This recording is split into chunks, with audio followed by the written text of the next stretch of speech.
So how can people justify that God is real? Are there any arguments to try and prove this? Well, yes, there definitely are. There's quite a few arguments, actually, Ms. Boutel. The first one that people tend to talk about is the argument from design. Okay, design. Tell me more. Well, the idea is that the world is so intricate, and the universe as well, is that it couldn't have just happened by chance. There must have been some being, some creator God that has set all this up. And so for Christians, design proves and shows that God has made the world and us. Now, the guy who comes up with it first is Tommy Aquinas. All right, so Tommy, yeah. Yeah, he's back in the 13th century, major Roman Catholic philosopher. He has 5 ways to prove the existence of God, and the one that we're talking a little bit about is the argument from design. Okay, so he is somebody that you could quote in your exam. Yeah, definitely use Thomas Aquinas. The idea that things aren't random, things don't just happen by chance.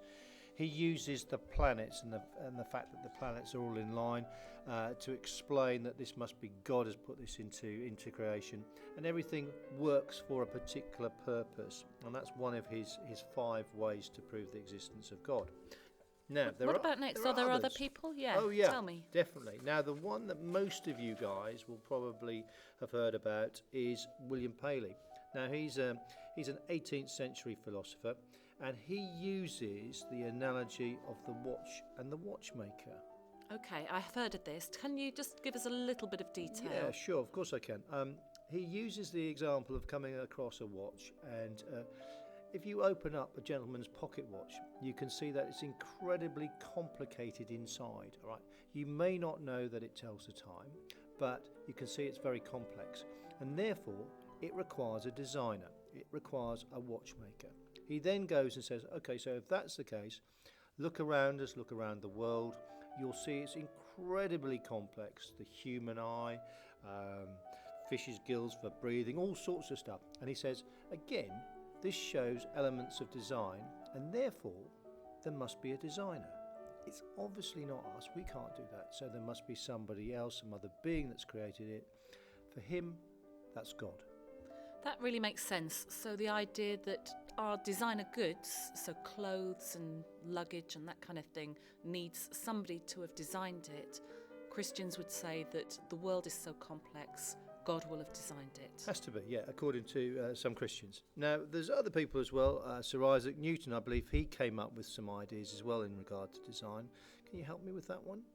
So Isaac Newton, he looked at the thumbprint, is that right? Mm-hmm. And he thought, well, how much detail is there on that thumbprint? Not only that, they're all original. So They're every all single original. thumbprint is original. There's no need for that to be the case. There's no evolutionary reason why everybody should have different thumbprints.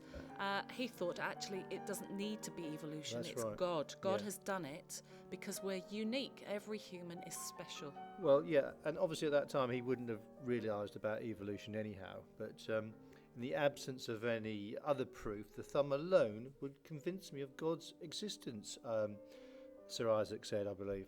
Now, if we go further down the line, which you're talking about, evolution and Darwin, now, lots of people will say that Darwin, when he comes along with his theory of evolution, shows that design doesn't work because we don't need a creator God, because we can work out all the steps of evolution to where we become now. That's really controversial. At the time, he was a religious man, and that rocked his faith and challenged his belief. Okay, but as a Christian, you could come up with another argument, because there's a guy called F.R. Tennant who comes up in the 20th century, and he uses the modern design argument. Okay, and he says that in fact God produced everything in this world to make almost like building blocks for life, and so everything just evolves naturally, scientifically.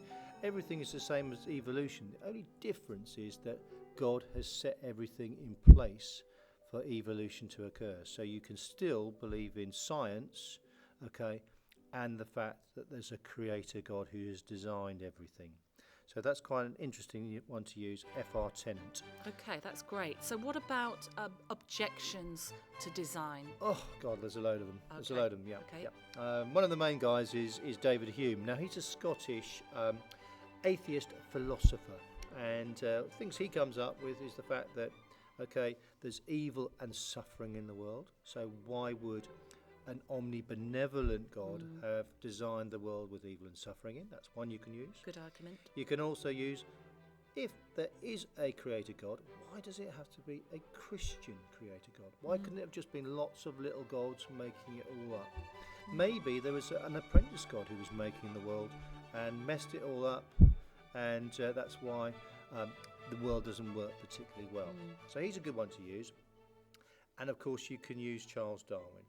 Yeah, okay. He's good for evolution. Still use him because a lot of people will suggest that Tennant's viewpoint is incorrect, and actually we can use Charlie to explain everything about the world through evolution. That's really clear. Thank you.